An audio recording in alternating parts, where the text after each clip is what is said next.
Sa panahong isinulat ni Jose Rizal ang El Filibusterismo, ang Pilipinas ay nasa ilalim ng matinding pananakop ng mga Kastila. Lagana ang katiwalian sa pamahalaan at simbahan, at mga Pilipino ay patuloy na inaapi. Sa kabila nito, unti-unting nagigising ang kamalayan ng bayan sa pangangailangan ng kalayaan. Nagtagumpay siya dahil naipakita niya ang mas matalim na kritisismo laban sa kolonyal na pamahalaan at simbahan. Sa kabilang dako, hindi siya nagtagumpay dahil hindi agad nagbunga ng reforma ang kanyang panawagan.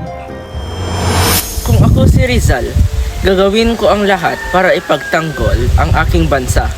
Hindi lamang sa pamamagitan ng pagsusulat, pati na rin sa paggising ng isipan ng mga tao.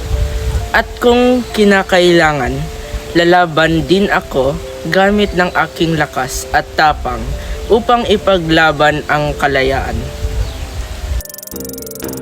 Noong 1872, binitay ang tatlong paring martir na sina Mariano Gomez, Jose Burgos at Jacinto Zomaro.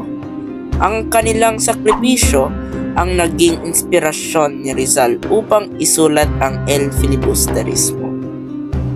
Matapos mailathala ang Noli Me Tangere noong 1887, nagsimula si Rizal sa panibagong nobela. Ito ang El Filibusterismo. Noong 1888 hanggang 1890, habang naglalakbay sa Europa, ipinagpatuloy ni Rizal ang pagsusulat. Sa kabila ng hirap sa pananalapi at pangamba sa kanyang kaligtasan, hindi siya tumigil.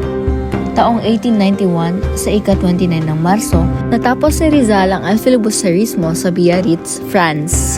Sa tulong ng kaibigang si Valentin Ventura, nailathala ang El Filibusterismo sa Ghent, Belgium noong September 1891. Mula sa El Filibusterismo, namulat tayo sa katotohanan. Natuto tayong ipaglaban ng ating bansa upang hindi na muling masakop. Ang nobela ay paalala na ang kalayaan ay bunga ng tapang, pagkakaisa, at patuloy na pakikibaka laban sa pang-aabuso.